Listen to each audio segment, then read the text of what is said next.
We'll be painting a sky with clouds this week, and this one was actually interesting for me because I tried a different approach from what I've done in the past when it comes to painting in skies. If you're familiar with my channel, you'll know that I use a ton of subtractive techniques, and this means that I add my highlights and even a fair amount of my midtones by using a tool like an eraser to remove paint from the surface. And it's one of my favorite techniques because it works really well for adding in textures like this bald eagle that I painted on the channel a few months ago, and it's also excellent for painting in skin textures. So I wanted to challenge myself by using this subtractive technique to paint in something very smooth, like clouds for example, and here's the final result. In the past, I normally would have used opaque colors in my airbrush to paint in clouds, standard additive technique, but I like the way this one came out, and I'm going to show you all the techniques that I used to paint it. I painted this one on a clay board. It's 24 by 12 inches, and I'm using Schmincke Aero colors as my paint. We're going to start this one on the upper left-hand side with this cloud right here. The color that I'm using is dark blue. This is by Schmincke Aero colors. It's part of their total cover line, and the saturation was just a little bit too high for me, so I desaturated with a small amount of orange. So it's something like 20 parts of this dark blue color to 1 to 2 parts of orange. And of course, I did reduce that mixture about 20% with distilled water. And you can see what I'm doing here is very lightly spraying it along the upper left-hand side of this panel. I'm controlling my values. That means how light and how dark everything is by how much paint I spray onto this panel. So it's important here that I spray a light amount for this first layer. Like always, I'm going to start light with my values at first and progressively get darker to build up the contrast as I move forward. Like I mentioned at the start, I'm using a subtractive technique for these clouds. So I'm using a soft eraser here. This one's by Faber-Castell. It's called the 7056. It's the pink one. And what I'm doing here is mapping in this cloud along the upper left-hand side of the painting. So I'm starting along the edges, removing some paint, and then working my way into the center. And as I erase, it's very, very important that I overlap these strokes so I evenly pull out paint. I'm not looking for texture in here, and I'm not looking for a blotchy pattern. I'm not going for any detail yet. I'm just trying to get the shape of it in. And once I get that basic shape down, I'm going to take that dark blue color and glaze some paint right over the top of everything. So this darkens up the cloud that I drew in with the eraser, and it also darkens up the surrounding area behind it. And then once that layer of paint is down, I'm going to go back to the eraser and add another layer of erasing right on top of it. But this time I'm not erasing into the entire cloud. I'm only removing paint where I want highlights within it. So I'm allowing that first layer that I erased into and glazed over with that blue paint to kind of act like a midtone within here. As I move along to the edges where I want a softer transition and a lighter value, all I do is use less pressure on my eraser so I don't remove that much paint. Like for example, what I'm doing on the left side of the cloud here, you can see I just don't remove that much paint so it's not as bright.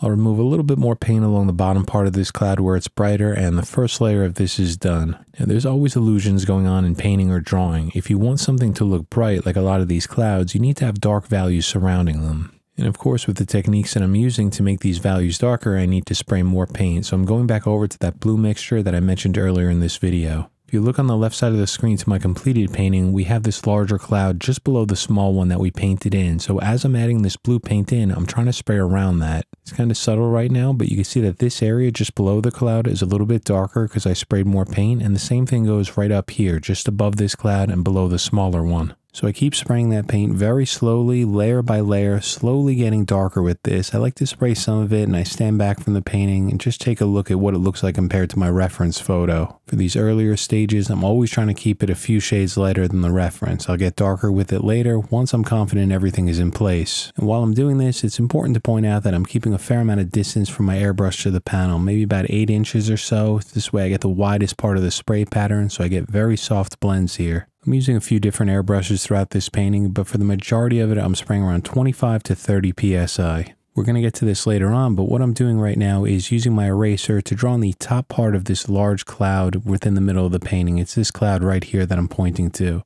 And this is going to act as a reference point for now. This way I know where the blue sky behind this cloud is going to stop, so it just kind of helps me keep my bearings. And just remember that I'm only using a subtractive technique for the highlights in this painting, so for these softer clouds below, I'm going to use a kneaded eraser. These are very common in drawing. They're basically pliable erasers that almost look like putty, and you can shape them into a ball like I'm doing here to remove paint from the panel. An old drawing trick that I used to use all the time is I connect the end of that kneaded eraser to a stick or the back of a pencil like I'm doing here, just so I have something to hold on to. This obviously is not necessary, but I've always liked doing this because it gives me some grip on the eraser. It's just a bit easier to control on the surface. The way that I'm using this is just a light amount of pressure on the surface, overlapping strokes following the direction of the clouds. You can pull out some really soft and subtle highlights with a kneaded eraser like this, and it's one of the ways that I was able to get that wispy soft cloud effect within the background. One thing that I want to mention is that before I erase into my paint like this, I like to let the paint dry just for a few minutes on the surface, 5, maybe 10 minutes at the most. This way the paint removes off the surface very evenly. I don't get any surprises where one part might be slightly wet and it lifts up and I get a really bright highlight. You don't need to let that paint cure, just let it dry for a few minutes before you start working into it.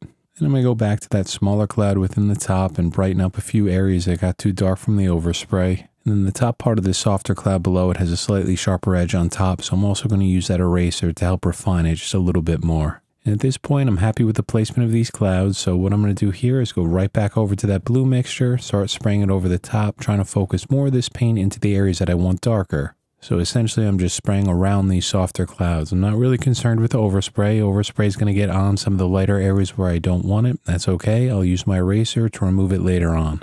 Now from here, I want to start adding some more detail and brightening up this softer cloud at the bottom. If you look at my completed painting, you'll see that it's brighter within the center. So I'm using that kneaded eraser along the right side where it's that really soft, wispy look. And then I'm using that soft pencil eraser within the center to draw in the brighter highlights and the lighter values that I'm seeing within here. And it's very important that I don't use too much pressure on that eraser. I just want to slowly remove paint and make sure that I use overlapping strokes to evenly remove it. This way I'm not adding some texture in here that I don't want. So I'm kind of doing the same thing with the eraser that I do with the airbrush. With the eraser, I slowly remove paint, getting brighter and brighter, and with the airbrush, I slowly apply paint, getting darker and darker. This way I'm not just jumping to the final contrast that you see in the final painting. I approach it one step at a time. Now, there's a lot of repetition within this technique. I'm constantly going back to my soft eraser or kneaded eraser to add in highlights where I want them to be. It's not that difficult to do, but it's definitely time consuming. And you can see at this point, it's already starting to look like some clouds, like some really soft ones far away in the distance. The edges are not sharp here, they're pretty soft, and they slowly blend into the blue values behind them. Now let's go back to the airbrush with that dark blue mixture and start spraying this blue color along the bottom. And this is just like what I did on top. You'll see that as I'm doing this, I'm focusing some more paint into the shadow areas, like especially these ones along the right side. And I spray less into the areas where the cloud is going to be, but I still allow a light amount of overspray to get over the top of everything so I have something to erase into. And just a reminder, as I sprayed this in, I tried to keep a fair amount of distance from my airbrush to the panel. This way I get a wider part of that spray pattern and softer blends. I also sprayed a light amount of this paint along the top in the area that I worked on before, so I have something to erase into again. What I'm doing here is the exact same technique, just applying another layer right over the top with my eraser. I cleaned up some overspray for the sharper clouds at the very bottom of the painting, and then I'm using my kneaded eraser for this first layer of these clouds within the background toward the bottom of the painting. That gives me the very soft edges and the brighter highlights within the center, and then for some of the edges along the top that need to be a bit sharper, you can see I used my pencil eraser for that. That's a soft 7056. Clouds are interesting to paint because you're going to notice that some of them have extremely sharp edges and some of them are very soft where they just slowly blend into the blue sky behind them. So when you're working on these, it's very important to pay attention to your reference photo or just pay attention to clouds that you see outside. There's a lot of variety in these edges, so it's really important to pay attention to what you see. So now at this point, I'm going to zoom out so you can see the whole painting, and we're able to get this left side in. Now there's still plenty of work to do here, but it's starting to look like clouds. So what I'm going to do is continue with that blue mixture and start spraying in paint along the right side of the painting. I'm going to start in the middle, making sure I keep a fair amount of distance from my airbrush to the surface and blend this paint with the blue paint on the left side that I painted in earlier. And then just continue spraying over to the right side, making sure that I move my airbrush constantly as I'm spraying this in. This way I don't get a blotchy look, I get an even value of blue paint down. Then once that layer of paint was applied to the background, I stepped away from my painting for about 10 minutes or so just to make sure that everything dries. And as you saw in my completed painting earlier on, there's some very soft wispy clouds within the background here. So instead of using my airbrush to paint these in, I'm going to continue using that subtractive technique with that kneaded eraser and make a few light passes over this paint to remove just a little bit. And you'll see that as I'm doing this, I'll make a few more passes over some of the areas that I want brighter, like the center of this little cloud within the middle. I make a few more passes within the center that removes more paint and makes that part brighter. And I make less passes and less pressure along the outer edges. That gives me that soft blend from the cloud into the blue background behind it. And in just a few minutes of work, you can see that I'm able to get in these very soft clouds within the background. Now I can define them and sharpen them up later using a few different tools, but this is good enough for now. We'll come back to this background later on when I start adding in the upper right hand side of the painting, but we're going to get to that after finishing a lot of the detailed clouds along the bottom. Before I move forward, I want to clean up some of the overspray along the lower clouds along the right side of the painting, so I use an eraser to do that. And then once that's done, I go back to the airbrush with that blue paint mixture and start glazing this paint over the top within the background again. You can see that helps darken the value, and it also increases the saturation of the blue. And then at the bottom of this background, I'm going to add some very light texture in here to make it look like some clouds that are far away, just to help break up some of the flatness. Now, unlike my other paintings, within this one, I'm not using any sort of freehand shields, masks, or frisket film. I know that some of you guys don't like it, but masking is actually very important. Like, for example, in this eagle painting that I showed at the start of the video, I used a mask and some frisket film to spray in the background behind the eagle. Not only does this give me sharp edges along the outer contours, but it also prevents the paint and overspray from the airbrush from getting onto the eagle. So in other words, it keeps the paint where I want it to be, which is in the background. So now going back to the cloud painting, I have some extra work to do here, and that's removing all of the overspray from the sharper and more defined clouds at the bottom. There's a lot of ways to do this. I'm using an eraser, I'm also using a damp Q-tip with some water, and finally at the end an electric eraser. I found that to be the easiest, especially along the top where I want the sharpest edges. And once that's done, you'll see that I have a blank surface here to add in these clouds with sharp edges on top. Again, normally like 90% of the time, I'd be using a mask for this so I don't have the extra work. But since I know that some of you guys only like to work freehand, I did want to show you the techniques I'd use without any sort of masks or shields. So before I start to paint in these clouds, I'm going to refine the edge along the top. I'm using a more aggressive eraser with some small circular motions, just kind of blend this into that blue background behind it. This way the edge is still defined, but it's not razor sharp. It's just slightly blurry along the edges.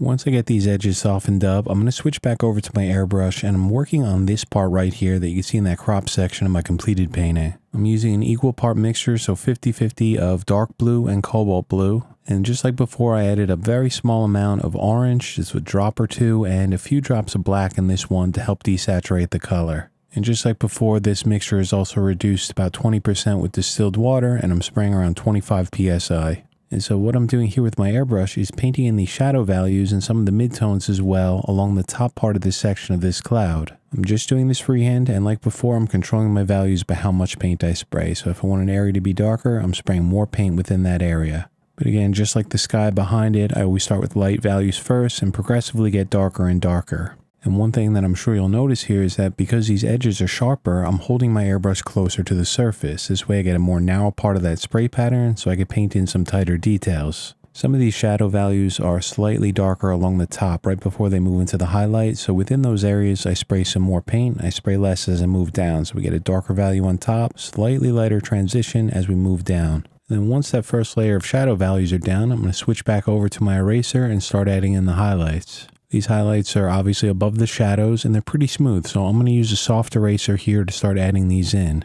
Now, of course, I could have used my airbrush with a white opaque paint, maybe a little bit of blue in it to paint these in, but like I mentioned earlier, I'm testing myself and trying to go for a full subtractive technique for these clouds. So the eraser is a tool that I'm going to be using here, and now it's very, very important that I overlap these strokes and make sure that I evenly pull out the paint. I don't want to add any extra texture in here. I use more pressure and make more passes over the areas that I want brighter, and then as I move into the shadow values, I use less pressure on the eraser and I make less passes. This way I can get a blend with that eraser. I'll use a hard pencil like a 2H or a 4H to draw in some of the shapes of where these highlights are going to be, especially along the left side of this cloud. That pencil is very light, so you're not going to see it through the layers of paint later on, and then I'll use that eraser to work along this edge here, get that transition between the cloud and then the softer clouds within the background. You can see in my completed painting, we have a darker value along the right side of these highlights. So I'm going back to that secondary blue mixture and spraying it in. And now for this part, I want wider coverage from my airbrush. So I'm holding it farther back from the surface as I spray this in so the paint is evenly applied here. And I wanted the top part and the bottom part of this to be slightly darker. So all I did was spray more paint in those areas. I sprayed more on the top and the bottom. I sprayed less in the center where we have kind of like a subtle highlight. And once that paint was sprayed on, some overspray got into the highlights that I added in earlier, so I need to go back into those and rework them with the eraser. So as I do this, I can get some more subtlety in here. I could use my eraser for some of the really, really bright highlights and then allow some of that overspray to soften up some of the erased areas from earlier just to blend into the shadow values below them. And within a few parts here, I'm also going to use that kneaded eraser along the right side where that softer area of shadow value is. I can use that to lighten it up if it's too dark. For a lot of these clouds, there's a very bright highlight along the outer contour. It almost looks like a halo. So for these ones at the bottom, I'm using a more aggressive eraser to pull out a lot of paint. And I just use that along the edge for the sharpest, brightest point. Use a soft eraser for the other parts. You need a shadow value below these highlights. So I'm going back to that secondary blue mixture, lightly glazing it over the top. That paint also gives me something to erase into, so I can pull out the brighter highlight of this cloud right below it. Now there's no real secrets or tricks to this. It's about slowing down and working on one small section at a time. I'm going to use the exact same techniques that I just showed for the remainder of these clouds, but what I'm doing is just focusing on a smaller section, so the lower left-hand side of this painting for now. If I'm jumping around from one section to another, it's going to make it a lot more complicated. I'm going to end up getting lost because there's a lot of detail in here. I like to work along the edges, the brightest part, and then blend that highlight value into the darker shadow values or midtones just below them. Moving along to the lower left-hand side of this painting, I'm just lightly blocking in the placement of a few of the darker shadow values in here so I know where I'm going to need to go. And then I apply a light glaze of this blue paint mixture right over the top of everything, which gives me something to erase into.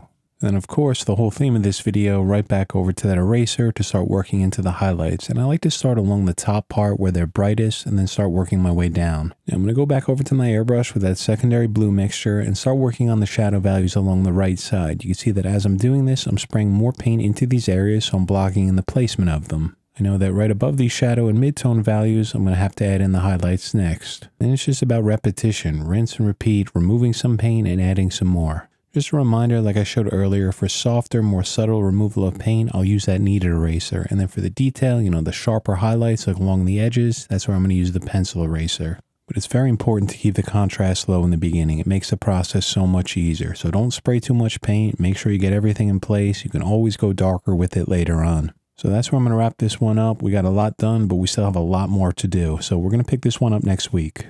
Within that video, we're going to start right here in the center, get these middle clouds in place, and then we're going to move along to the right side and get these really soft, fluffy ones in at the end. So like always, I want to thank you guys all so much for being here. I know I covered a lot of information pretty quickly, but I do hope that it helps some of you guys out. It's an interesting technique, and I definitely had fun painting this one. And of course, I want to say thank you very much for the very generous support of the current channel members scrolling up on the screen right now. I'd like to welcome the newest members this week. That's Freddie B at a very generous tier 3, and Gremmy and Ryan H. Thank you guys also very much and welcome. And also thank you to Hango and Crickcraft Creations for resubscribing. I hope all of you have a wonderful week. Make sure you get some time in drawing or painting. I'll see you back here next Friday and we'll continue these clouds.